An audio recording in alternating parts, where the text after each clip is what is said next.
Vamos abrir nossas Bíblias, meus amados irmãos, no livro do Apocalipse, no capítulo 10. Se Deus quiser, teremos 40, 45 minutos, não sei, o Espírito Santo é quem vai determinar. O tema é o livro do Apocalipse, 32ª parte, capítulo 10. Vamos a esse estudo maravilhoso, lembrando que estamos analisando versículo por versículo, capítulo, versículo, estamos estudando a linguagem, a simbologia deste livro. Temos crescido para a glória de Deus. Alguns irmãos não puderam estar presentes, né? Estão com problema de saúde. Nosso irmão Fábio está com o olho inchado, levou um murro da esposa. Ela pediu que eu não dissesse isso, eu disse que não ia dizer, não sei, me catucaram aqui, eu vim falar. Na realidade, Fábio está com conjuntivite, né? E a dele veio forte. Essa dele veio fortíssima. O olho dele está parecendo jaspion. Apocalipse 10, versículos de 1 a 11, a palavra, quer dizer, ele diz que é conjuntivite, depois a gente vai saber, meus irmãos. Apocalipse 10, versículos 1 em diante, diz assim: Vi outro anjo forte, descendo do céu, envolto em nuvem, com um arco-íris por cima de sua cabeça. O rosto era como o sol, e as pernas como colunas de fogo. E tinha na mão um livrinho aberto, pôs o pé direito sobre o mar e o esquerdo sobre a terra, e bradou em grande voz, como ruge um leão, e quando bradou, desferiram os 7 trovões as suas próprias vozes. Logo que falaram os 7 trovões, eu ia escrever, mas ouvi uma voz do céu dizendo: guarda em segredo as coisas que os 7 trovões falaram, e não as escrevas. Então o anjo que vi em pé sobre o mar e sobre a terra levantou a mão direita para o céu e jurou por aquele que vive pelos séculos dos séculos, o mesmo que criou o céu, a terra, o mar e tudo quanto neles existe. Já não haverá demora. Mas nos dias da voz do 7º anjo, quando ele estiver para tocar a trombeta, cumprir-se-á então o mistério de Deus, segundo ele anunciou aos seus servos os profetas. A voz que eu ouvi vinda do céu estava de novo falando comigo e dizendo: vai e toma o livro que se acha aberto na mão do anjo em pé sobre o mar e sobre a terra. Fui, pois, ao anjo dizendo-lhe que me desse o livrinho. Ele então me falou: toma-o e devora-o. Certamente ele será amargo ao teu estômago, mas na tua boca doce como mel. Tomei o livrinho na mão do anjo e o devorei, e na minha boca era doce como mel. Quando, porém, eu o comi, o meu estômago ficou amargo. Então me disseram: é necessário que ainda profetizes a respeito de muitos povos, nações, línguas e reis. Meus amados irmãos, muito se tem falado acerca de evangelizar as nações. Muito se fala acerca de evangelização. E eu vejo o esforço, queridos irmãos, que os cristãos têm feito para trazer pessoas para dentro das suas congregações. Louvável, glória a Deus. Eu não questiono a evangelização, o que eu questiono é o método de evangelização. Não é a evangelização em si, são os métodos usados para que se atraiam pessoas. Alguns acreditam que evangelizar é ficar numa esquina de uma rua entregando alguns folders com mensagens bíblicas e dizendo às pessoas: Jesus te ama, aceite Jesus Cristo. Interessante. Imagine você se uma pessoa pega aquela literatura, que difícil, algumas pegam por educação, mas se de repente uma pegasse a literatura, parasse, começasse a ler e não entendesse nada e voltasse para aquela pessoa que o deu e dissesse: por favor, explica-me isso aqui. Será que aquela pessoa que entregou a literatura estaria capacitada para lhe explicar? Eu lhe digo não. Porque para ele a evangelização é entrega de folders, entrega de panfletos. Alguns acreditam que o método ideal para evangelismo, principalmente de jovens, eles dividem, é como se tivesse um evangelho para jovens, um evangelho para gente de meia idade e um evangelho para velhos. O evangelho é um só. Então vamos evangelizar jovens. Como nós vamos fazer? Vamos criar alguns métodos na igreja, vamos dar louvorzão, vamos trazer os jovens, porque os jovens gostam de animação. Só que animação pula-pula, sorvetada, seja lá o que for, não salva ninguém. Porque tem muita gente que participou de sorvetada e hoje está no inferno. Então esse método também é falho. Meu amado, deixa eu te mostrar o método de evangelização. Venha comigo em Atos 8. Atos 8, o método de Deus. Olha o método de Deus para salvar pessoas. Atos 8.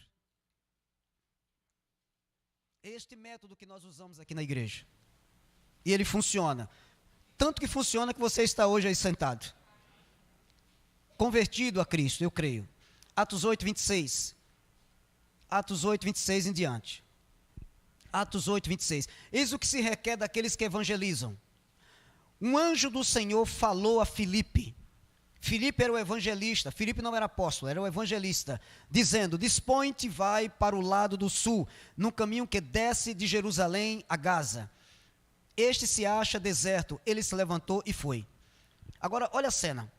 Eis que um etíope, eunuco, alto oficial de Cândace, rainha dos etíopes, o qual era superintendente de todo o seu tesouro, que viera adorar em Jerusalém. Estava de volta e assentado no seu carro, vinha o quê? Lendo o profeta Isaías. Então disse o Espírito a Filipe, aproxima-te desse carro e acompanha-o. Correndo Filipe ouviu ler o profeta Isaías e perguntou, compreendes o que vens lendo? Ele respondeu, como poderei entender se alguém não me explicar? E convidou Filipe a subir e a sentar-se junto a ele. Ora, a passagem da escritura que estava lendo era esta: foi levado como ovelha ao matadouro e, como um cordeiro mudo perante o seu tosqueador, assim ele não abriu a boca. Na sua humilhação lhe negaram justiça. Quem lhe poderá descrever a geração, porque da terra sua vida é tirada? Então o eunuco disse a Filipe, peço-te que me expliques a quem se refere o profeta. Fala de si mesmo ou de algum outro? Então Filipe explicou e, começando por esta passagem da escritura, anunciou-lhe a quem? Anunciou-lhe a Jesus. Querido, pregar o evangelho é pregar Cristo. Evangelizar é evangelizar Cristo. Porque você só é o que é por meio de Cristo. Paulo, quando escreve sua epístola aos crentes de Éfeso, ele diz, por meio de Cristo temos acesso ao Pai. É por meio de Cristo. Não é por meio de Maria, não é por meio de Antônio, é por meio de Cristo. Pela graça sois salvos mediante a fé. Fé em quem? Numa rosa, num sal grosso para expulsar os demônios?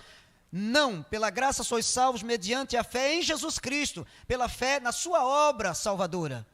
Tudo é por meio de Jesus. Justificados sois mediante a fé nele. Temos paz com Deus. Então tudo é através de Jesus. Então a evangelização é isso, é você explicar a pessoa, sabe? É você expor as escrituras, mostrando às pessoas. Perceba que Filipe, anunciando-lhe a palavra, mostrou Cristo. Então isso chama-se evangelização. Não é você sair por aí entregando uma literatura, um folder, sabe, dizendo às pessoas, Jesus ama você, querido, tem um dia muito abençoado. Palavras bonitas, mas isso não muda a vida de ninguém. Então o que é que nós temos feito aqui? Nós estamos estudando um dos livros mais complexos, mais temidos pelo povo evangélico.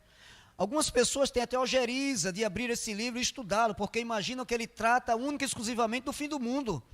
Só que este livro não fala do fim do mundo. Este livro ele traz dados históricos a respeito da destruição de Jerusalém, que ocorreu no ano... Alguns timidamente, 70. Com medo de errar, será 70, diga 70, com convicção, diga assim, no ano 70. E isso, você não tem estudado aqui, meu amado? Tenha convicção, não tenha medo de dizer não. Ocorreu no ano 70. E o que é que ocorreu nesse ano 70? Como foi essa destruição? O general Tito, com as suas hostes, seus exércitos, sitiou Jerusalém e a devastou.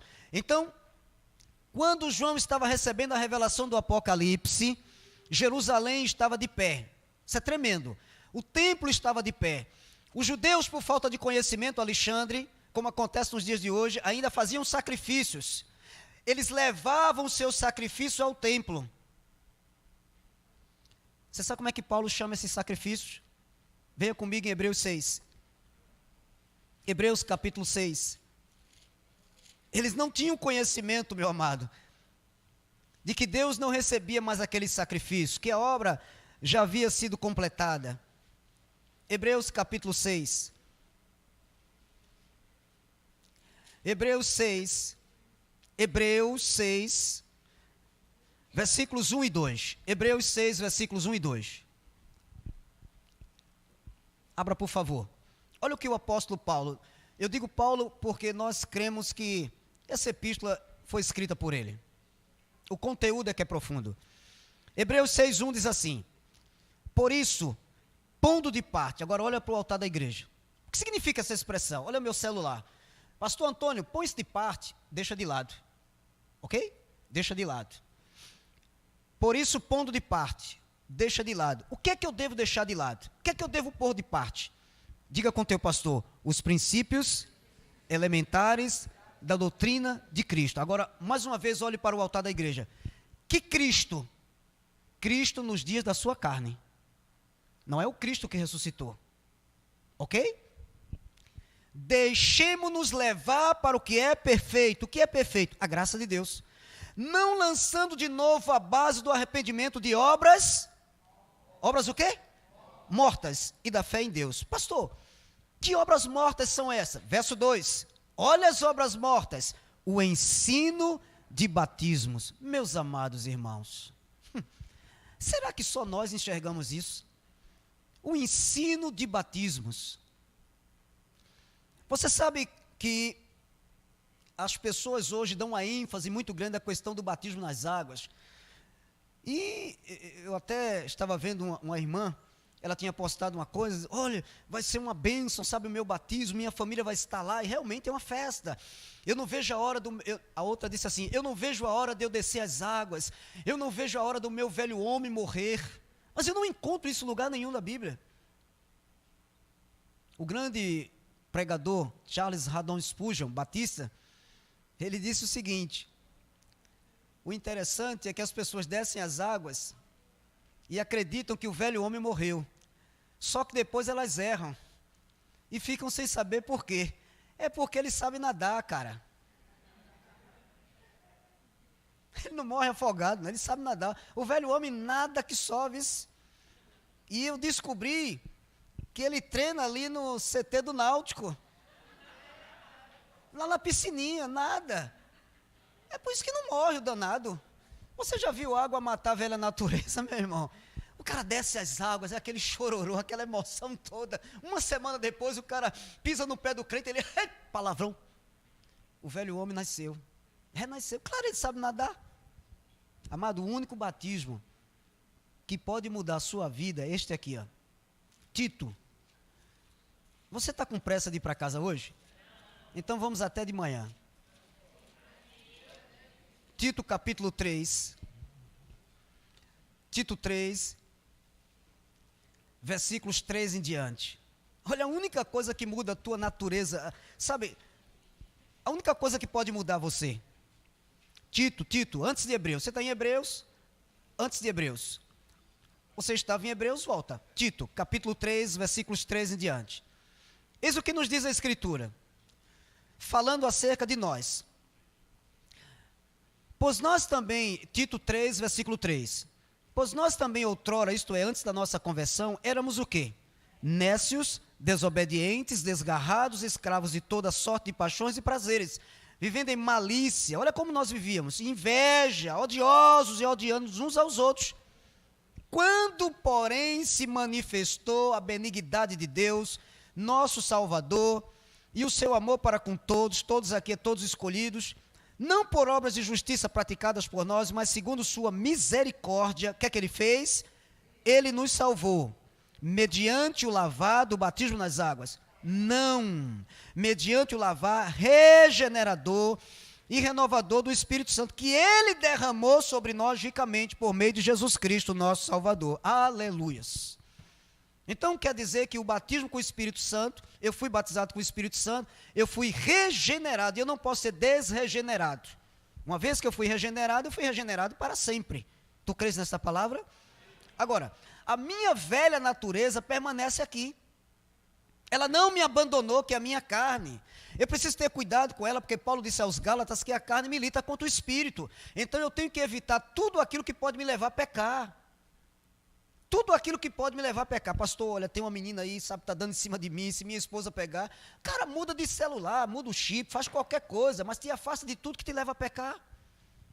Te afasta de tudo. Tem alguma coisa te atrapalhando? Sabe, ir para a igreja? Olha, pastor, estou trabalhando, ganhando barbaridade, tchê. Está te pedindo ir para o culto? Pega esse emprego, joga para as cucuia. Cristo é poderoso para te dar outro melhor, meu amado. Te afasta de tudo aquilo que te atrapalha a tua vida espiritual. Amém? Então, quando uma pessoa crê no Evangelho, ela é batizada com o Espírito Santo. O Espírito Santo passa a habitar na vida dela e ela é dominada pelo Espírito. Mas isso não quer dizer que a sua natureza decaída desapareceu, ela ainda está aí. Tudo bem? Então vamos lá. Vamos voltar ao capítulo 10 de Apocalipse. Vamos ao capítulo 10. Porque no verso 1, nós temos uma descrição aqui extraordinária. Apocalipse 10. Põe os olhos no verso 1.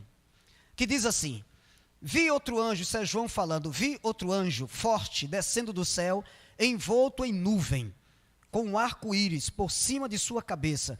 O rosto era como o sol e as pernas como colunas de fogo. Meu Deus, que visão estarrecedora. Simplesmente estarrecedora. Isso aqui é algo tremendo, maravilhoso. A Bíblia descreve, queridos e amados irmãos, este ser angelical como possuidor de uma autoridade sobrenatural. Com certeza este anjo é dotado de qualidades espirituais que o coloca como um príncipe na corte celestial. Está escrito que este anjo possui o arco-íris sobre a sua cabeça. O arco-íris nos lembra o quê? Uma aliança que Deus fez com quem? Com quem? Noé. Noé. Gênesis capítulo 9, uma aliança que foi feita lá no início. Gênesis 9, depois do dilúvio, depois que as águas baixaram. E você sabe que até hoje nós observamos o arco-íris no céu, né? E depois do arco-íris, o arco-íris é pré-anúncio de quê? De chuva. Quando você vê o arco no céu, você olha, vai chover, viu? Gênesis 9, primeiro livro da Bíblia, Gênesis capítulo 9, versículos 8 em diante. Aliança de Deus com Noé. Gênesis 9, 8. Disse também Deus a Noé e a seus filhos: eis que estabeleço a minha aliança convosco, e com a vossa descendência, e com todos os seres viventes, isso inclui nós também, viu? Que estão convosco, tanto as aves, os animais domésticos e os animais selváticos, que saíram da arca, como todos os animais da terra. Estabeleço a minha aliança convosco. Não será mais destruída toda a carne por águas de dilúvio, nem mais haverá dilúvio para destruir a terra. Disse Deus: este é o sinal da minha aliança que faço entre mim e vós, e entre todos os seres viventes que estão convosco para perpétuas gerações. Porei nas nuvens o meu arco, será por sinal da aliança entre mim e a terra. Sucederá que, quando eu trouxer nuvens sobre a terra, eu creio nesta palavra, e nelas aparecer o arco, então me lembrarei da minha aliança, firmada entre mim e vós e todos os seres viventes, de toda a carne, e as águas não mais se tornarão em dilúvio para destruir toda a carne. Verso 16, o arco estará nas nuvens, vê-lo-ei e me lembrarei da aliança eterna, entre Deus e todos os seres viventes, de toda a carne que há sobre a terra. Disse Deus a Noé: este é o sinal da aliança estabelecida entre mim e toda a carne sobre a terra. Então, a partir de hoje, quando você vê o arco nos céus, lembre-se dessas palavras e diga: Deus fez uma aliança comigo. Ele prometeu jamais enviar águas que destruíssem a terra. Isso não é maravilhoso, meus irmãos? Simplesmente tremendo. Voltemos a Apocalipse, agora o capítulo 5, versículo 2. Apocalipse capítulo 5, versículo 2. Meus amados, 3 anjos fortes aparecem no Apocalipse. É incrível. O primeiro procurou alguém para abrir o livro que estava na mão direita de Deus. Apocalipse 5, versículo 2. Que livro extraordinário esse que nós estamos estudando. Apocalipse 5, versículo 2. Olha a expressão idêntica ao capítulo 10. Vi também um anjo forte, não é um anjo fraco, não é um anjo com cabelinho encaracolado. Vi também um anjo forte, que proclamava em grande voz: quem é digno de abrir o livro e de lhe desatar os selos? A outra passagem também, em Apocalipse 18, versículo 21. São seres angelicais poderosíssimos. Eles estão na corte celestial. E o interessante é que a Bíblia diz que anjos são espíritos ministradores criados para serviço daqueles que hão de herdar a salvação. Olha o terceiro anjo forte. Esse foi o que anunciou a queda da Babilônia. Apocalipse 18, 21. Então o anjo forte levantou uma pedra como grande pedra de moinho e arrojou-a para dentro do mar, dizendo: assim com ímpeto será arrojada Babilônia, a grande cidade, e nunca jamais será achada. A Bíblia diz que este anjo está envolto, no anjo do capítulo 10, está envolto em uma nuvem. Meus irmãos, nós temos estudado aqui, de forma até enfática, que nuvem simboliza o quê? Juízo divino. Isaías 19, versículo 1. Isaías 19, verso 1. Juízo divino sobre uma nação. Isaías 19, verso 1. Nos é dito assim pela palavra: nuvem é símbolo de juízo divino sobre uma nação. Isaías 19, 1. Livro do profeta Isaías, 19, versículo 1. Sentença contra quem? O Egito. Então vamos ler uma sentença contra uma nação. Eis que o Senhor, cavalgando uma nuvem ligeira, vem ao Egito, os ídolos do Egito estremecerão diante dele, e o coração dos egípcios se derreterá dentro deles. Eu sempre gosto de usar essa expressão. Eu estou pregando para pessoas inteligentes, pessoas sábias, que conferem aquilo que estão ouvindo. Não vamos entender literalmente que Deus, o Criador do universo, está sentado numa nuvem e vem cavalgando. Isso é uma expressão figurada, simbólica, para expressar juízo de Deus.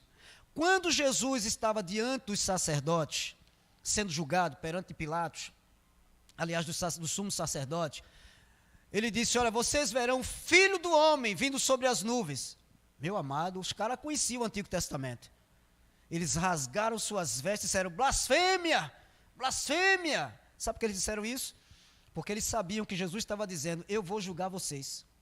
Eles se revoltaram. Esse homem é louco, esse homem está dizendo que é Deus.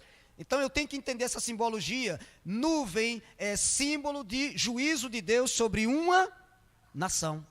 Representa a justiça de Deus e a sua vinda para julgar nações. Salmo 97, verso 2. Eu estou te explicando toda essa simbologia.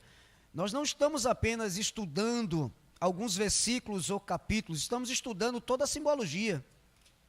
Estamos aprendendo o significado das simbologias. Salmo 97, versículo 2. Salmo 97, 2.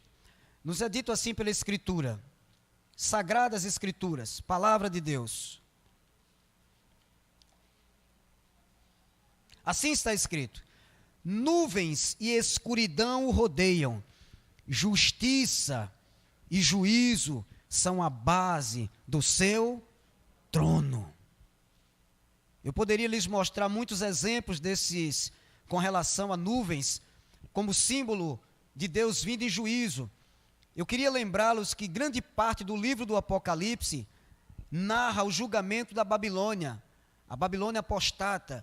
Amado, eu não vejo a hora de nós chegarmos no capítulo 17, porque além de estudarmos aqui e descobrirmos quem é essa grande meretriz, nós vamos desfazer aqui um mal entendido muito grande. Eu vou ver se me lembro, nesse período que nós fomos estudar o capítulo 17, eu trazer aqui 2 livros e apresentar a vocês, que são livros escritos por homens muito inteligentes, que são famosos no Brasil, onde eles dizem que a grande meretriz é a Igreja Católica Romana. Vocês sabem que existe esse ensino. E eu tenho mostrado a vocês aqui que a grande meretriz é a Jerusalém Antiga. que foi julgada pelos seus pecados. Pastor Antônio, quais foram os pecados que levaram Deus a julgar a Jerusalém do passado, a Jerusalém do primeiro século? Segundo o historiador Flávio José, foram mais de 1 milhão de judeus mortos. Irmãos, eles mataram o Messias. Ele foi enviado para salvá-los, eles o mataram.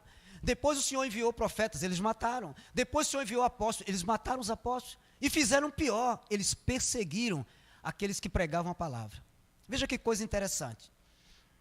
Meu amado, uma vez salvo, salvo para sempre. Amém. Vai dizer isso lá fora? Vai dizer isso lá fora? Como é que é? Espera aí, menino, tu é um daqueles que crê na predestinação. Para com isso, rapaz, que uma vez salvo, salvo para sempre. Deus fez 50%, eu contribuí com os 50%. Eu não lute pela minha salvação, não, para você ver. Não sabe nem o que está dizendo, tolo. Sabe nem o que está falando. Nem o que está falando. Jesus Cristo na cruz do Calvário, Ele carregou os teus pecados passados, presentes e futuros. Se eu ouvisse isso, oh meu Deus, obrigado. Tem gente que ouve isso, como é que é? Os passados, tudo bem. Presente, vai lá que seja. Os futuros, de jeito nenhum. Se eu cair amanhã, estou ferrado. Amado, quem é que vai ser salvo desse jeito? Não vai ter um, porque a gente erra todo dia. A gente erra, a gente falha. Se você não erra por atos, você erra por pensamento. Mas tem uma coisa aqui que o meu coração se alegra, que se de repente eu tropeçar, Ele diz, meu filho, levanta, levanta, levanta, porque naquela cruz há 12 mil anos atrás, eu já morri por você. Levanta, meu filho, levanta. Então, como eu sou filho, eu serei o quê?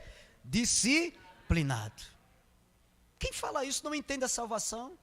Amado, a salvação não é algo que Deus fez 10%, Ele fez 100%. Na cruz do Calvário, Ele carregou. João, quando viu Jesus Cristo se aproximando, João 1,29, ele disse, eis o Cordeiro de Deus que tira o pecado do mundo. Tira, um verbo no grego, sabe o que quer dizer? Quer dizer que Ele tirou, carregou e destruiu. O verbo no grego diz isso. Olha o que é que Ele fez. Ele tirou os meus pecados, Ele carregou e destruiu. Ele não vê você como via antes, amado. Ele te vê perfeito, Ele te vê salvo. Diga glória a Deus por isso. Apesar das nossas fraquezas, Ele ama você e Ele ama a mim também. Versículo 2 e Apocalipse 10. Isto é mensagem, amado. Esta coisa louca que a gente vê aí fora, que as pessoas têm depressão espiritual, TPM espiritual. Não estou muito bom hoje. Não vou participar da ceia, sabe? São TPMs espirituais. Apocalipse 10, versículo 2. Porque a irmã está sorrindo aqui não, viu, irmão? Cuidado, não sorria que o Espírito Santo pula do lado de fora. Apocalipse 10, versículo 2. Acerca do anjo. Olha esse anjo. E tinha na mão um livrinho aberto.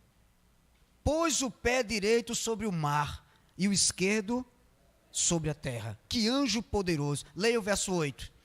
A voz que ouvi vinda do céu estava de novo falando comigo e dizendo, vai e toma o livro que se acha aberto na mão do anjo em pé sobre o mar e sobre a terra. Versículo 10. Tomei o livrinho da mão do anjo e o devorei. E na minha boca era doce como mel. Quando, porém, o comi, o meu estômago ficou o quê? Amargo. Há uma passagem paralela a esta no livro do profeta Ezequiel. Vamos ao livro do profeta Ezequiel, capítulo 2. Livro do profeta Ezequiel, vamos ao capítulo 2. Uma passagem paralela a esta aqui. Perceba que não ficamos estáticos, parados apenas em um livro, estamos navegando pela palavra. Ezequiel 2, versículos 8 e 9. Amado, com pouco tempo aqui você já começa a manejar bem a palavra. Ezequiel 2, versículos 8 e 9. Ezequiel 2, versículos 8 e 9. Nos é dito assim pela Escritura. Tu, ó filho do homem, ouve o que eu te digo. Não te ensujas como a casa rebelde. Abre a boca e come o que eu te dou. Então vi, e eis que certa mão se estendia para mim, e nela se achava o rolo de um livro. Ezequiel capítulo 31, algumas páginas adiante. Ezequiel 31, versículos de 1 a 3. Simplesmente tremendo o que estamos vendo aqui. Ezequiel 31, irmãos, perdão, Ezequiel 3, não é 31, é porque juntou 3 e 1 aqui, eu pensei que era 31. E é 31, 3 e 1, né?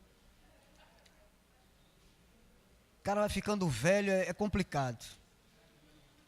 Ezequiel 3, versículos de 1 a 3. Eu fiz você irem para frente e depois retornarem. Nos diz assim a Escritura. Versículo 1 de Ezequiel 3. Ainda me disse, filho do homem, come o que achares. Come este rolo, vai e fala à casa de Israel. Então abri a boca e ele me deu a comer o rolo. E me disse, filho do homem, dá de comer ao teu ventre e encha as tuas entranhas deste rolo que eu te dou. Eu comi e na boca me era doce como mel. O livrinho que o anjo forte tinha na mão, no capítulo 10 de Apocalipse, ele estava aberto. E o anjo entrega esse livrinho a João dizendo, toma-o, devora-o, certamente será amargo ao teu estômago, mas na tua boca, diga comigo, doce como mel. A mesma visão que teve o profeta Ezequiel, teve também João. Irmãos, este rolo aberto continha os conselhos e desígnios de Deus para serem executados. Eram os planos de Deus. A Bíblia diz também que este anjo pôs o pé direito sobre o mar e o esquerdo sobre a terra. Isso mostra a autoridade que este anjo recebe de Deus. Ele tem controle sobre o mar e a terra, ou seja, sobre os elementos da natureza. Versículo 3 de Apocalipse 10. Tremendo. Não são anjos fracos, são anjos fortes. Apocalipse 10, verso 3. Apocalipse 10, 3. E bradou em grande voz, como ruge um leão. Perceba a simbologia, como ruge um leão. E quando bradou, este anjo que rugia como leão, desferiram os 7 trovões as suas próprias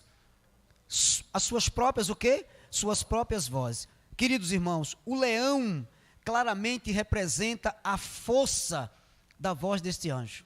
Isso você encontra por várias passagens das Escrituras. Por exemplo, Provérbios 30, versículo 30. Representa a força desse anjo. Que o leão é um animal forte. São símbolos que expressam verdades espirituais. Por exemplo, a Bíblia diz que nós somos pedras que vivem. Não somos pedras mortas. Isso quer dizer que nós somos parte de uma construção, que é o corpo de Jesus, a igreja. Provérbios capítulo 30, versículo 30.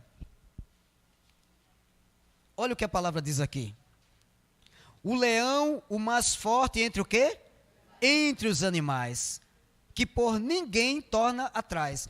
Então essa expressão, ruge como leão, representa a força da voz desse anjo. Havia poder nas suas palavras, Alexandre, havia força na palavra dele. Isso é tremendo. Então, quando este anjo bradou como leão, foram desferidos 7 trovões. Queridos irmãos, por vezes na Bíblia, trovões acompanham, preste atenção. Agora não tome isso, por favor, ao pé da letra. Castigos enviados por Deus. Em Êxodo capítulo 9, versículo 23, Êxodo, segundo livro da Bíblia, Êxodo quer dizer saída, Êxodo capítulo 9, versículo 23, os trovões acompanham castigos enviados por Deus, na simbologia bíblica. Êxodo 9, versículo 23. Segundo livro, você tem Gênesis, Êxodo, não terá nenhuma dificuldade para encontrar. Verso 23 do capítulo 9. É a 7ª praga, a chuva de pedras. E Moisés estendeu o seu bordão para o céu. O Senhor deu o quê? Trovões e chuva de pedras, e fogo desceu sobre a terra. E fez o Senhor cair chuva de pedras sobre a terra do Egito. Então, aqueles trovões, Marcelo, eles pré-anunciavam um castigo vindo da parte de Deus para castigar a terra do Egito. Tudo é uma simbologia e nós estamos estudando. Verso 4 de Apocalipse, capítulo 10. Anote toda essa simbologia, é importante demais. Você tirar dúvida das pessoas, ajudá-las a compreender este livro e a sua simbologia. Apocalipse 10, verso 4. O último livro da Bíblia, lá no finalzinho, é o que nós estamos a examinar. Apocalipse 10, 4. Logo que falaram os 7 trovões, eu ia escrever, mas ouvi uma voz do céu, dizendo: guarda em segredo as coisas que os 7 trovões falaram e não as escrevas. A Bíblia diz que as coisas encobertas pertencem a quem? Pertence ao Senhor. Deuteronômio 29, 29. As coisas encobertas pertencem a Deus, mas as reveladas nos pertencem. Eu tenho dito aqui que um dos maiores defeitos nossos, sabe o que é, meu amado? É abrir a boca e falar tudo para todo mundo. Olha, eu vou fazer uma viagem, eu vou ganhar tanto, eu estou com um projeto, sabe, uma porta vai se abrir, eu tenho alguns planos. Querido irmão, cala a boca. Deixa a bênção chegar. Fica calado. Não interessa a ninguém que você tenha uma herança para receber. Só interessa a você e a sua família. Quando Neemias, o profeta, recebeu uma instrução de Deus, disse: olha, ninguém eu falei nada. Só Deus e eu sabíamos isso. A ninguém falei nada. Tem pessoas que têm a língua muito solta. Muito solta. Você pensa que todo mundo torce pela sua felicidade? Você quer ver as pessoas falsas? Meu amado, estou tão feliz da vida. Que foi, bênção? Vou ser promovido. Que bom. Que bom. Que bom era aquele sorvete que a gente chupava.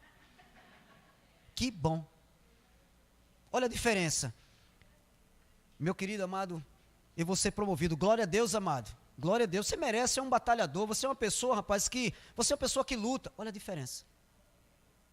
Diferença. Você chega com um carro, a pessoa: parabéns, meu querido.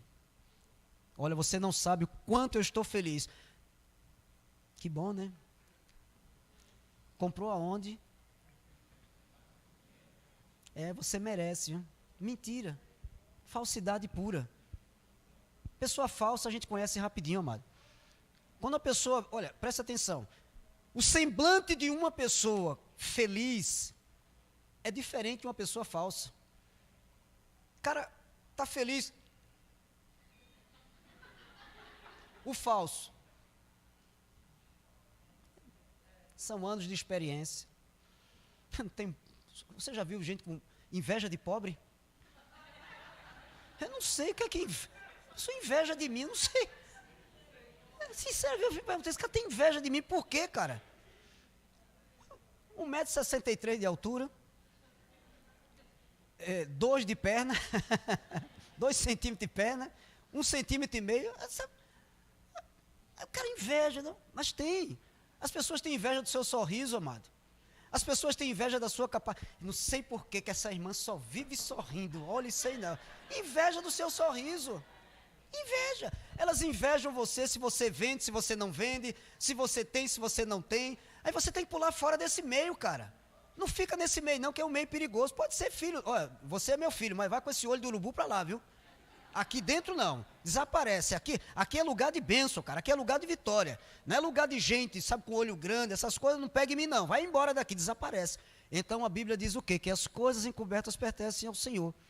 João disse, querido, que se fosse escrito tudo o que Jesus fez, não haveria espaço, não haveria livro para escrever. Versículos 5 e 6 de Apocalipse. Olha, isso são ensinos preciosos, viu, irmão? Ensinos preciosos. Às vezes uma irmã olha para outra e fica, ela comprou, aí procura saber onde ela comprou a roupa. Ou ela comprou ali numa loja na cidade. Ela vai e compra igualzinha. E que coisa chata, você chega num lugar pensando, comprei uma camisa, né? Ninguém tem essa. Quando você chega, todo mundo com a mesma camisa.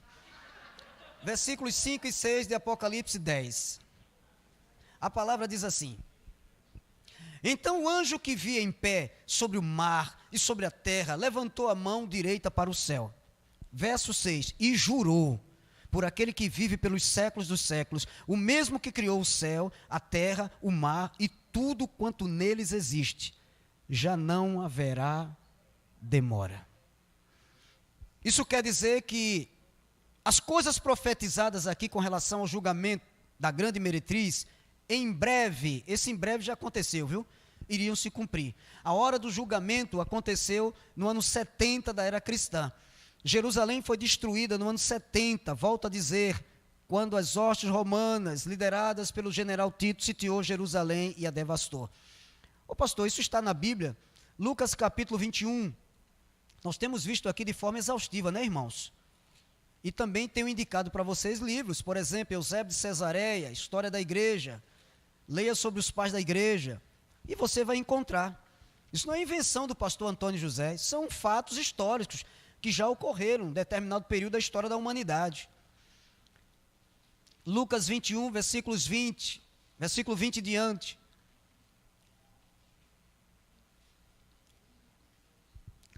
Lucas 21, versículo 20 em diante.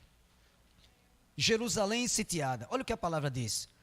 Quando, porém, virdes Jerusalém sitiada de exércitos, sabei que está próxima a sua devastação. Então Jesus estava dando instruções às pessoas naquela época, alertando elas, dizendo o seguinte: quando vocês virem Jerusalém sitiada de exércitos, se lembrem do que eu falei, está próxima a devastação.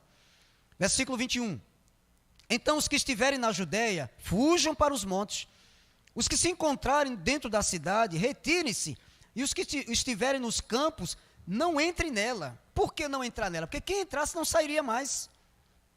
Porque estes dias, não estes que eu e vocês vivemos, aqueles lá, são dias de quê? Vingança, para se cumprir tudo o que está escrito. Está vendo, meu amado? Tudo. Vamos ao verso 7 do capítulo 10 de Apocalipse.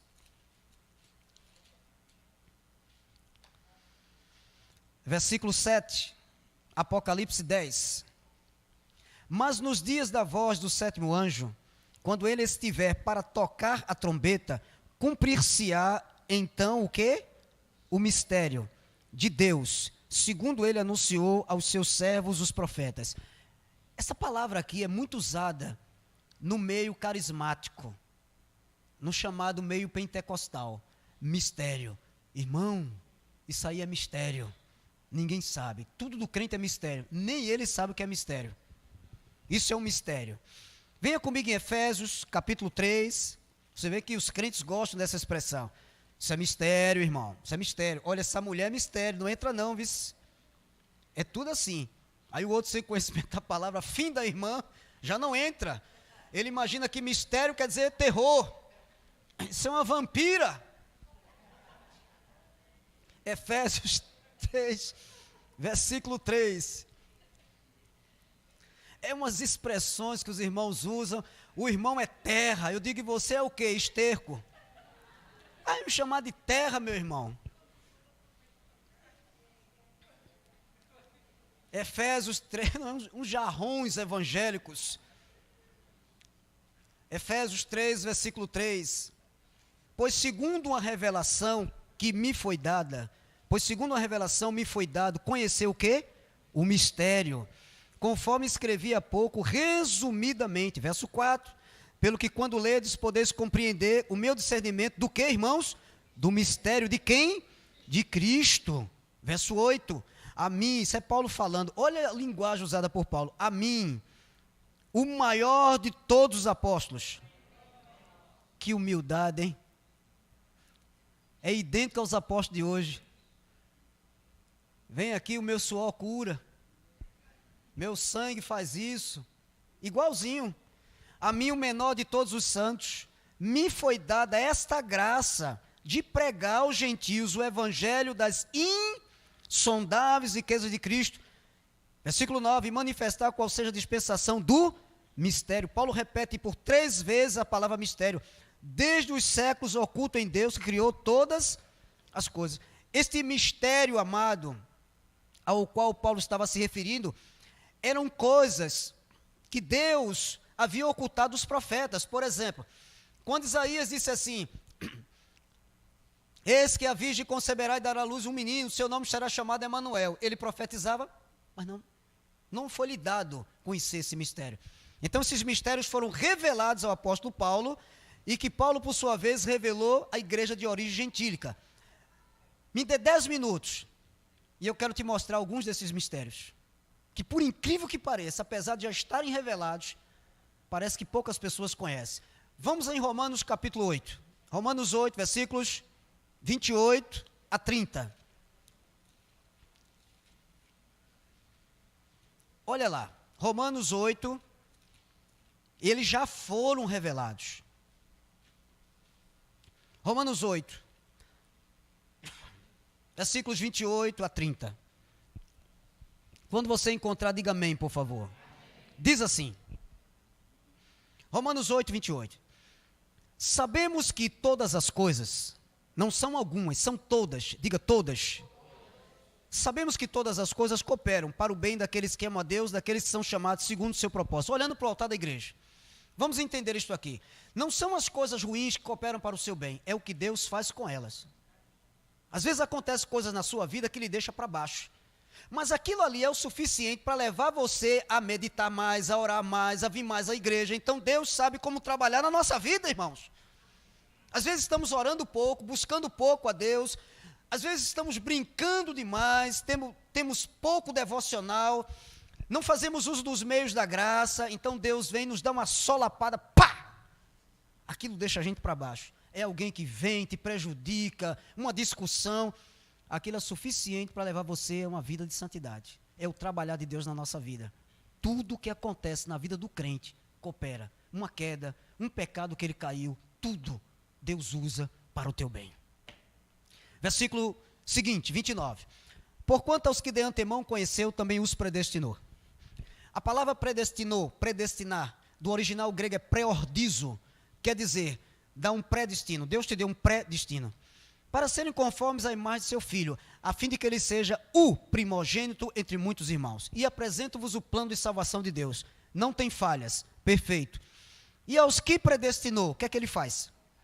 A esses também chamou. Chamou, como é que Deus chama? Pelo Evangelho. O Evangelho é a trombeta sendo tocada. O pastor prega a palavra, a semente cai, se a terra é boa, vai frutificar. Agora, preste atenção, isso não é invenção humana, não é invenção minha.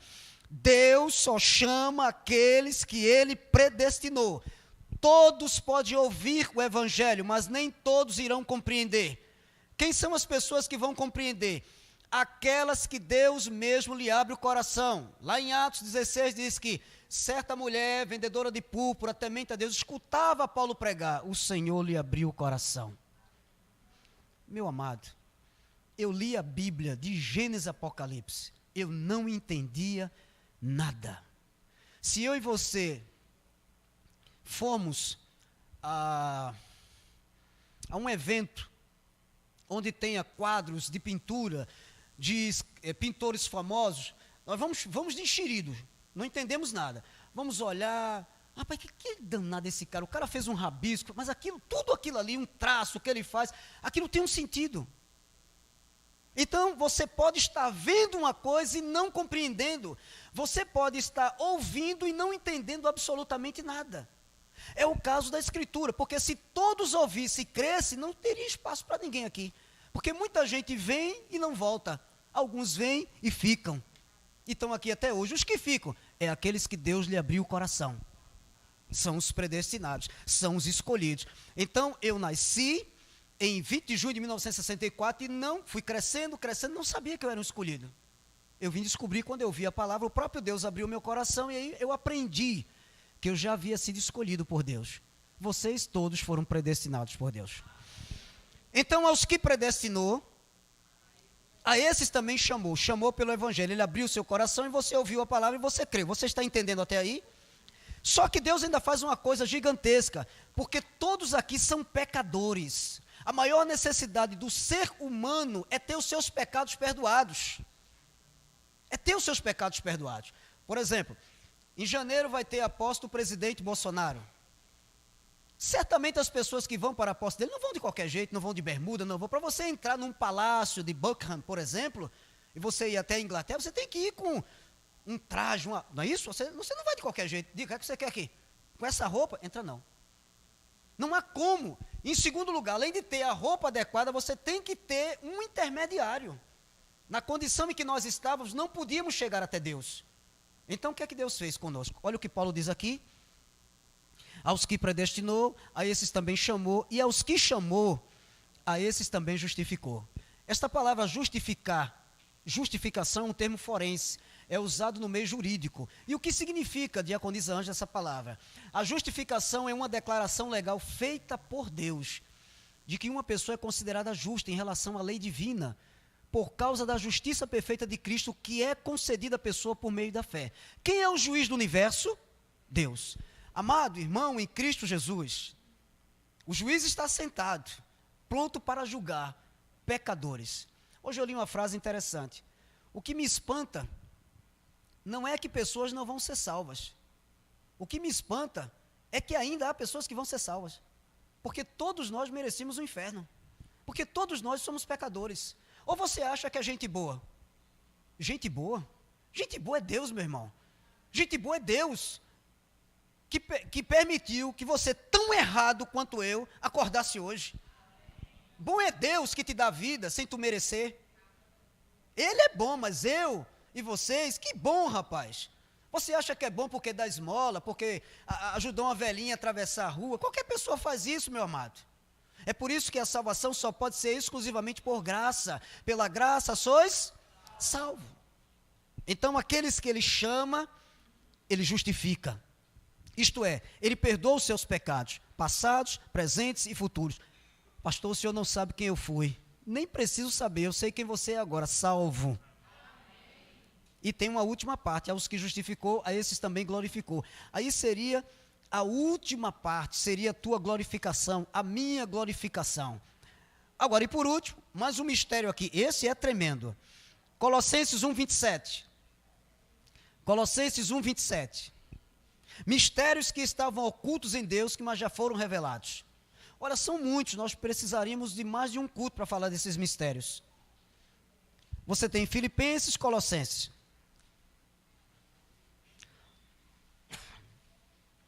Olha um grande mistério aqui, já revelado. Lembre-se que Paulo falou lá aos Efésios o mistério de Cristo, né? Vamos entender que mistério é esse. Colossenses 1:27. Aos quais Deus quis dar, percebe, ele quis dar, aos quais Deus quis dar a conhecer qual seja a riqueza da glória deste mistério entre os gentios. Que mistério é esse, pastor? Agora você vai dizer comigo. Cristo em vós, a esperança da glória. Diga para o irmão, Cristo em você, a esperança da glória. Que mistério, hein? Cristo em mim, a esperança da glória. Paulo disse, agora já não sou eu quem vive, mas Cristo vive em mim. Você sabe qual é o maior mistério, Fábio, que existe? É você entender que só há um Deus. Incrível. A Shema dos judeus. A Shema dos judeus. A doutrina de fé dos judeus é essa. Ouve, ó Israel, o Senhor nosso Deus é o único Senhor. Os judeus nunca creram na existência de uma Trinitá. Não há nas Escrituras a palavra trindade. A história eclesiástica diz que o primeiro a fazer uso dessa expressão foi Tertuliano, um dos pais da igreja. Jesus disse, eu e o Pai somos um. Isaías 44:24, a palavra diz, eu sozinho criei os céus, sozinho aspraei a terra. Pastor, vamos raciocinar junto. Onde é que fica o Espírito Santo? Onde é que fica Jesus Cristo? Onde é que fica Deus? Meu amado, não há uma trindade, há uma triunidade. Jesus é Deus e o Espírito Santo é o próprio Deus. O que é que a palavra diz? O Senhor é o Espírito. E onde está o Espírito do Senhor, aí a liberdade. É por isso que os discípulos ficavam confusos. Eles diziam, Filipe disse, ô Jesus, cadê o Pai? Porque o Senhor ora, eu não vejo o Pai. Ele disse, Filipe, há tanto tempo eu estou convosco e não me tendes visto. Quem me vê a mim, vê o Pai. Como dizes tu, mostra-nos o Pai. Quem crê em Deus aqui, diga amém. Deus pode morrer? Você tem certeza? Absoluta, gostei da palavra absoluta. Jesus é Deus? Então o que foi gerado no ventre de Maria, se Deus não pode ser gerado? Ah, você sabe disso. Se Deus não pode ser gerado, então quem foi gerado no ventre de Maria? O corpo. Colossenses 2,9, Paulo disse isso. Nele, naquele corpo, habita corporalmente toda a plenitude da divindade.